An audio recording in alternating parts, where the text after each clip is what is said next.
Hello, I'm Toro, and this is the Great Blunders. Every great civilization, every genius plan, every bold idea has its moments of unexpected failure.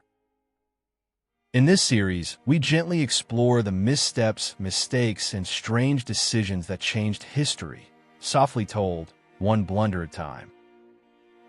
There's no drama here, just quiet hindsight, calm reflection, and a little curiosity. So settle in, breathe deep, and let's revisit a moment when the world didn't quite go as planned.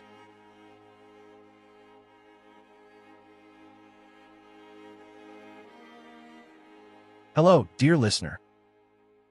I'm Toro, and you've arrived at another soft corner of the night, where stories unfold like blankets, and history sighs itself to sleep. Tonight, we pour a glass of something fizzy, not just a drink, but a dream gone sideways. A story not of war or ruin, but of sweetness, strategy, and surprise. So tuck yourself in.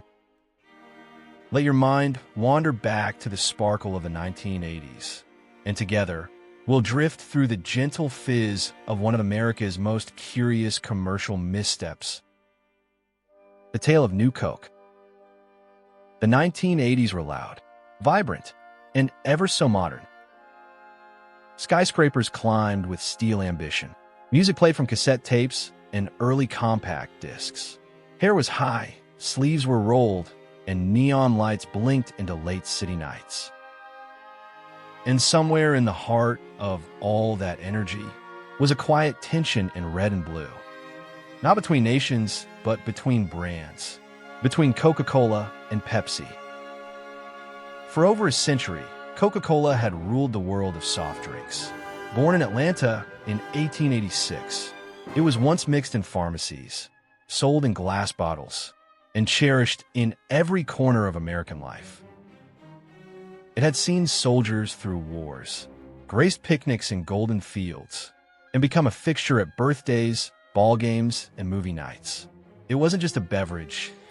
It was a ritual, a memory, a symbol. But change was bubbling. By the late 1970s and early 1980s, Pepsi was gaining ground.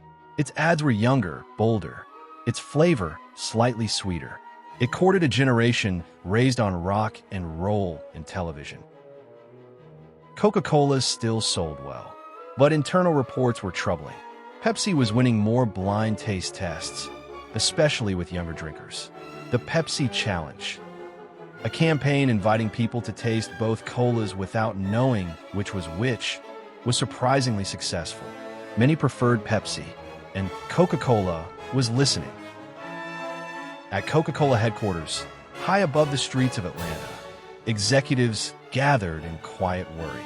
Was the mighty brand slipping? Was its magic fading in the face of a sweeter rival? So they turned to science, to statistics, to formulas and flavor notes. In laboratories filled with clinking glassware and carbonated whispers, flavor chemists worked tirelessly. They tested hundreds of combinations, tasting, blending, adjusting, chasing perfection. Eventually, a new formula emerged, smoother, sweeter, more appealing in taste tests. They called it Formula 7X, and the company called it Hope. Executives, marketers, and focus group analysts gathered. They sipped, they smiled, they saw the future.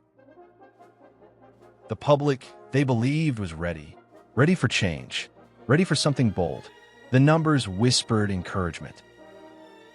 But numbers can only say so much, and sometimes the heart speaks louder. It was April 23rd, 1985, a day like any other, except the world's most iconic soda brand was about to make history. With great fanfare, Coca-Cola held a press conference. Executives in suits stood beneath banners bearing the iconic red logo. Journalists leaned forward, flashbulbs popped, and the words rang out. Today we introduce New Coke. The reaction was immediate and complex. Some were curious, some were skeptical, But Coca-Cola was confident. They had tested it on nearly 200,000 people, and most had preferred the new taste. Billboards went up, TV commercials aired, cans gleamed from vending machines. And just like that, the old Coca-Cola was gone. Its formula retired, like a trusted coach stepping aside. In its place, a smoother, sweeter, modern version. At first, there was excitement. Some praised the taste. Sales held steady, even climbed. But beneath the numbers, something unseen was stirring. It started softly. A few phone calls, a handful of letters. People didn't hate New Coke, but they missed something. It wasn't just the flavor. It was the ritual, the memories attached to that familiar, sharp note of the original recipe. The comfort of knowing it was always there, unchanged, eternal. Soon, the gentle unease grew louder. Complaints poured in, not just hundreds, but thousands daily. Customers were confused, outraged, heartbroken. Radio stations aired protests. One man in Mississippi bought $1,000 worth of old Coca-Cola, filling his garage with bottles like they were heirlooms.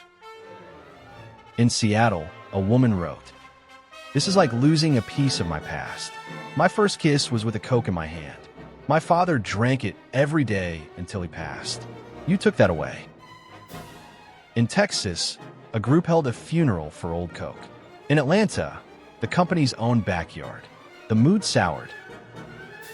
Executives had expected some pushback, but not this. Behind closed doors, Coca-Cola's top minds met again. They read the letters. They listened to voicemails. They realized they hadn't just reformulated a drink. They had tampered with something sacred. And for a brand built on trust and tradition, that mistake was seismic. Then, just 79 days after New Coke's release, a soft reversal. On July 11th, 1985, Coca-Cola made a quiet announcement. The original formula would return, branded as Coca-Cola Classic. A sigh went out across America. People lined up at stores. They cheered. They hugged. Some cried. And New Coke? It stayed for a while, lingering awkwardly on shelves. But slowly, gently it faded, a fizzy ghost in the background. The fallout, approximate 2,500 characters. Strangely, the blunder turned into a blessing. The backlash had done what years of advertising could not. It had made people realize how deeply they loved Coca-Cola, how fiercely they defended, how strongly it was woven into their lives. Sales of Coca-Cola Classic soared. The brand, once slipping in market share, rebounded. Some analysts said the mistake had reawakened public loyalty. Others believed it was all an elaborate trick, a clever marketing stunt to provoke nostalgia and drive demand. But Coca-Cola executives denied it, firmly and consistently. The pain had been real, the embarrassment genuine. In interviews, then CEO Roberto Goizueta said, "We didn't understand the deep emotional bond people had with the original Coca-Cola. It wasn't just a product. It was part of their lives." New Coke remained on sale in some areas, under various names, but by the early 2000s, it quietly vanished. A soft departure, no fanfare, no bourbier. It had become a cautionary tale, taught in business schools, whispered in marketing meetings. The lesson? You can change the flavor, but you cannot manufacture love. In the quiet ripples of this carbonated tale, we find something universal. Progress, though noble, must tread gently over legacy. Innovation, though vital, must listen to the pulse of memory. The New Coke story reminds us that not all mistakes are malicious, nor all failures without grace. The people at Coca-Cola were not villains. They were thoughtful, strategic, hopeful. But in their pursuit of improvement, They forgot the intangible. They forgot how much meaning lives in the ordinary.